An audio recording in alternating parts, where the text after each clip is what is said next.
গল্পের নায়িকা তে কলেজে 3rd ইয়ারে পড়ে। বাবা মায়ের একমাত্র সন্তান, মা হাউসওয়াইফ, বাবা একটা সরকারি অফিসে কাজ করে। এই হচ্ছে আমাদের গল্পের নায়ক জন জাংকুক। জিওন ইন্ডাস্ট্রির কর্ণধার, বাবা মায়ের একমাত্র ছেলে, তাই তার বাবা এখন সব দায়িত্ব ছেলের ওপর ছেড়ে দিয়েছে। মা হাউসওয়াইফ।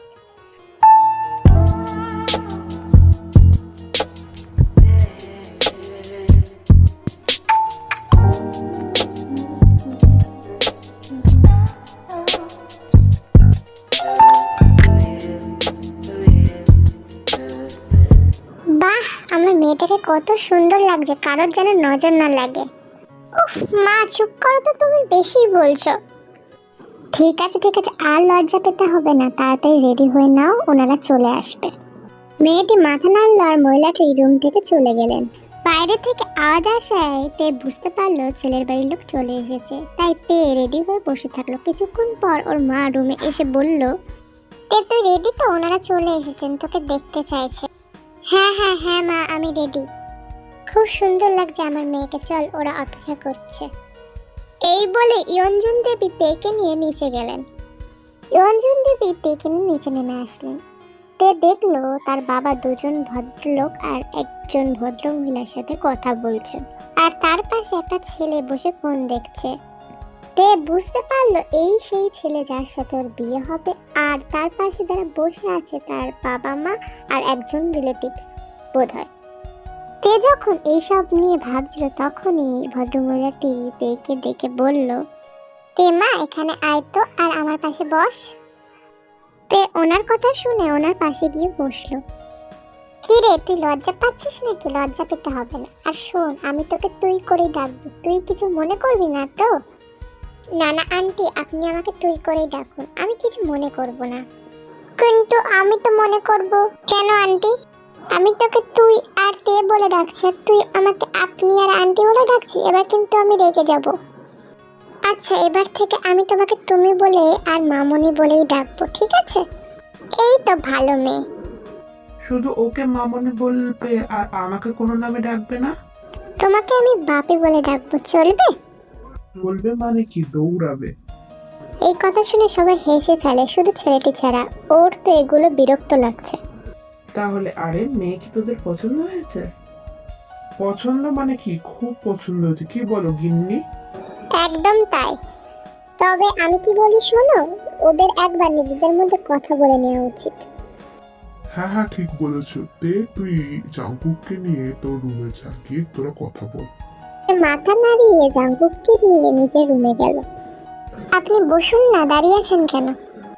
জাংকুক এতক্ষণ ধরে সব কথা শুনছিল, নিচে কিছু বলতে পারেনি কারণ সবাই ছিল। তাই এবার জাংকুক গম্ভীরভাবে বলল তেকে, লিসেন তে, আমি তোমাকে বিয়ে করতে চাইনি, কিন্তু আমার মা বাবার জন্য আমাকে বিয়ে করতে হচ্ছে। আমি একজনকে ভালোবাসি, মা বাবা মেনে নেয়নি, তাই তোমাকে বিয়ে করতে হচ্ছে। আপনি তো জোর করে বলতে পারতেন আপনি আমাকে বিয়ে করতে পারবেন না, আপনি যাকে ভালোবাসেন তাকেই বিয়ে করবেন। তোমার কি মনে হয় আমি বলিনি মা বাবাকে? আমি অনেক বলেছি, কিন্তু ওনারা মানেননি, তাই তোমার সাথে বিয়ে ঠিক করেছে। তাহলে কি করবেন আপনি? যদিও আমাদের বিয়ে হয়, আমরা তো সুখে থাকতে পারবো না। আমার কাছে একটা আইডিয়া আছে। কি? আমরা একটা কন্ট্রাক্ট পেপার সাইন করব, যেখানে লেখা থাকবে 1 বছরের জন্য আমরা স্বামী স্ত্রী, আমরা একসাথে থাকবো। আমি তোমার সব দায়িত্ব পালন করব, তারপর 1 বছর হয়ে গেলে আমাদের ডিভোর্স হয়ে যাবে। কি? না না, এটা হয় না, এরকম করার দরকার নেই। তার চেয়ে আমি নিচে বলে দেবো যে আমরা বিয়ে করব না।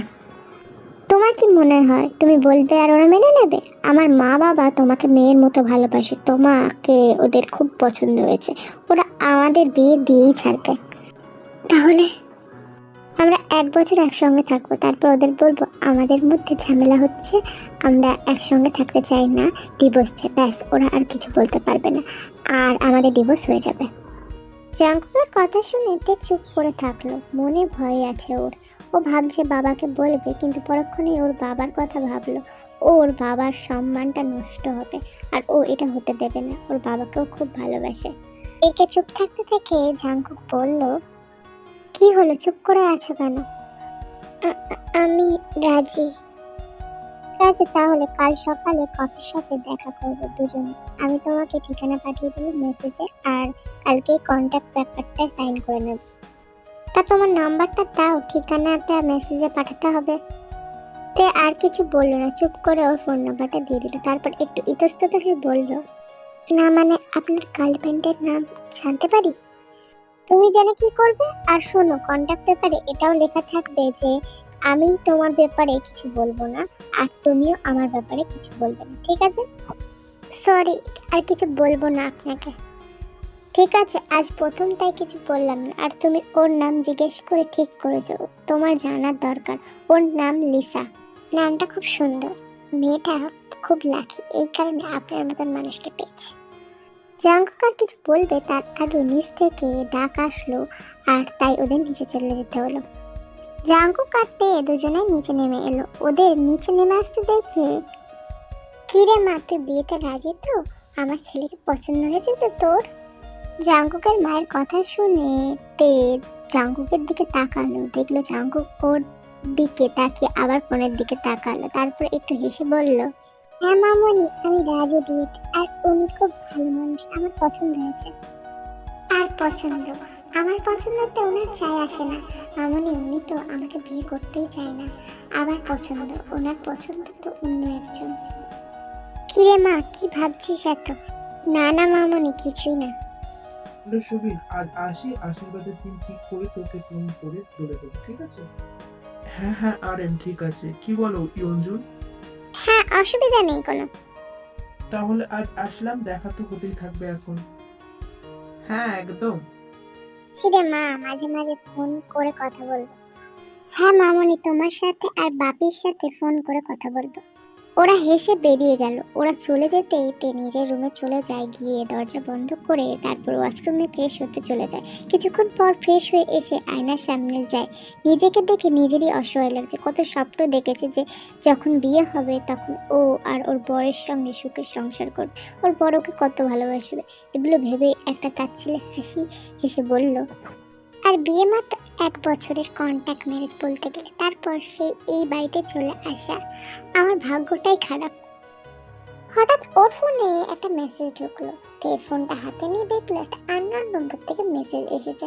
মেসেজটা খুলে দেখলো একটা জায়গার ঠিকানা আছে। তের বুঝতে আর বাকি রইল না এটা জাঙ্কুকের নাম্বার, তাই সেভ করে রাখলো। নিচ থেকে মায়ের জাহাজ পেতেই ফোনটা রেখে নিচে চলে যায়।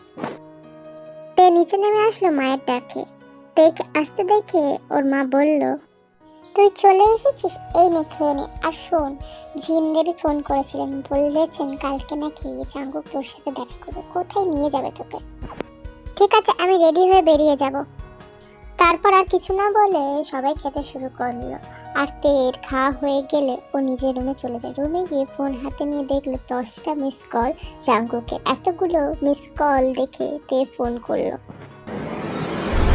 কি করছিলে এতক্ষণ? তোমাকে কতবার ফোন করেছি, ধরছো না কেন? এই চিৎকার করছেন কেন? হ্যাঁ, আমি কি আপনার জন্য সারাক্ষণ বসে থাকবো নাকি যে আপনি কখন ফোন করবেন আর আমি ধরবো? জাঙ্কুক তের এরকম কথায় থতমত খেয়ে যায়।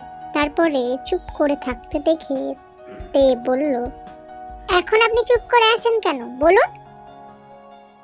মানে আমি তো তোমাকে মেসেজ পাঠিয়ে দিয়েছিলাম কালকে আসবে। আর হ্যাঁ মা নিশ্চয়ই আন্টিকে ফোন করে বলে দিয়েছে, তাই কাল তুমি তাড়াতাড়ি চলে আসবে। আর হ্যাঁ, আমি দেরি করা একদম পছন্দ করি না, ঠিক আছে? Good night. কি বললো? উনি দেরি করা পছন্দ করেন? ওনার পছন্দ অপছন্দ কি যায় আসে আমার? ওনার তো গার্লফ্রেন্ড আছে, ওকেই রাগ দেখাক, আমাকে কেন দেখাচ্ছে? কালকে কিছু বললে আমিও শুনিয়ে দেবো কথা। এই বলে লাইট অফ করে ঘুমিয়ে পড়লো। সকালে তে তাড়াতাড়ি ঘুম থেকে উঠে পড়েছিল। তারপর ফ্রেশ হয়ে রেডি হয়ে নিচে নামতে দেখলো ওর বাবা খবরের কাগজ পড়ছে আর ওর মা রান্নাঘরে রান্না করছে। তে মায়ের কাছে গিয়ে বলল, মা আমি বেরোচ্ছি, ঠিক আছে? খেয়ে যা, আয় আমি খেতে দিচ্ছি। না মা, এখন খাবো না, না হলে দেরি হয়ে যাবে। বাপি আসছি বলেই তে বেরিয়ে যায়। জাঙ্কুককে দেখে তে ওর কাছে এলো। কেউ দাঁড়িয়ে আছে ভেবে মাথা তুলে দেখে তে দাঁড়িয়ে আছে। আর জাঙ্কুক বলল, এমন ভূতের মতো দাঁড়িয়ে আছো কেন, বসো। আপনি আমাকে ভূত বললেন কেন? আপনি ভূত, ঠিক আছে? চুপ, একদম কথা বলবে না। এই নাও পেপার, সাইন করো, আমার তাড়া আছে। এমন করছেন মনে হচ্ছে আমি এখানে আপনার সাথে খোশ গল্প করতে এসেছি। শুনুন, আমারও তাড়া আছে, আপনার সাথে গল্প করতে আসিনি। এই, তোমাকে চুপ থাকতে বললাম না? চুপ করে সাইন করো।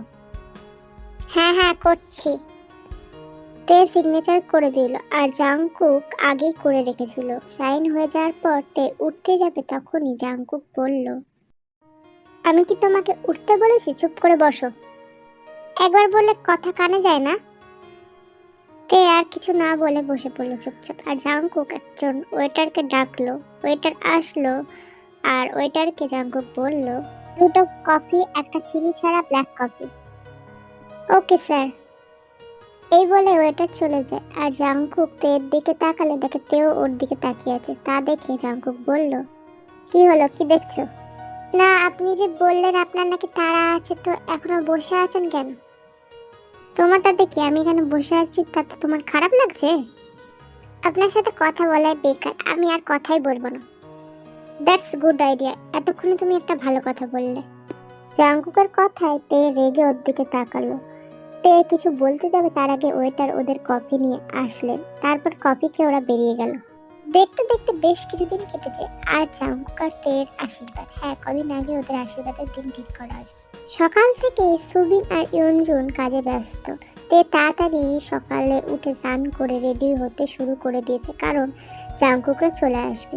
তে যখন রেডি হচ্ছিল তখন হঠাৎ কেউ একজন এসে পেছন থেকে তের চোখ ধরে ফেলে। চোখ বন্ধ অবস্থায় তে বুঝতে পারে এটা কে। তাই বলল, জিমিন, জানি আমি এটা তুই। জিমিন হলো তের মাসির মেয়ে, কলেজ ফার্স্ট ইয়ারে পড়ে, খুব দুষ্টু, এক জায়গায় বসে না কখনো।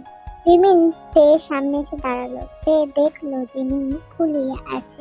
তার দিকে তে বলল, কি হলো তোর আবার, তুই এভাবে মুখ ফুলিয়ে আছিস কেন? তুই আমাকে চিনলি কি করে দিয়ে ভাই? ওটা সিক্রেট, ওটা বলা যাবে না। বলতে হবে না, মিমি তোকে তাড়াতাড়ি রেডি হয়ে থাকতে বললো। হঠাৎ নিচ থেকে আওয়াজ আসায় জিমিন বলল, এই দেখ চলে এসেছে জিজু, তুই রেডি হ, আমি যাই জিজুর সাথে দেখা করে আসি। জিমিন দৌড়ে চলে গেল। পাতলি একটা। দিয়ে আবারও রেডি হতে থাকলো। আর এম জিন, জাংকুক আর আরেকটা ছেলে এসেছে যার নাম সুগা। সুগা একজন পুলিশ ইন্সপেক্টর। বেলায় বাবা মা মারা যাওয়ার কারণে পরিবার বলতে জাংকুক রাই।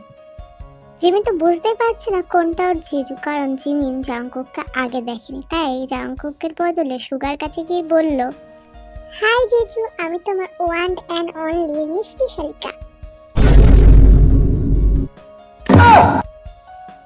কি হলো জিজু, কিছু বলছো না কেন? এই জিমিন, তুই কাকে জিজু বলছিস? কেন এনাকে? আরে এ তোর জিজু না, পাশের জন, ইনি হচ্ছে তোর জিজুর বন্ধু।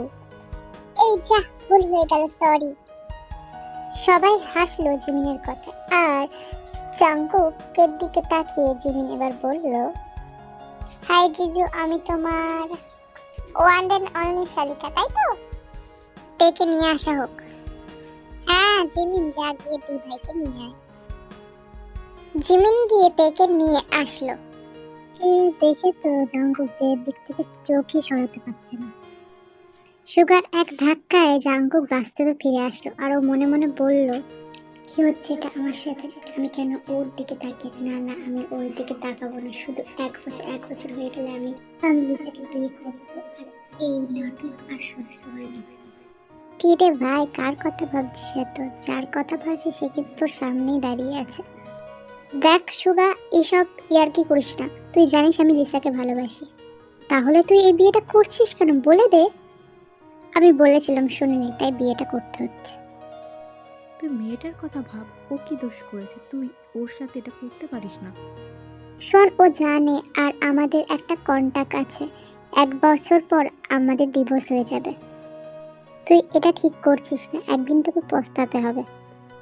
ওদের কথার মাঝে জাংকুককে ডাকা হয়। আশীর্বাদ পর্ব শুরু হয়। জাংকুক আর তেকে পাশাপাশি বসানো হয়। তারপর শুরু হয় একে একে আশীর্বাদ করা।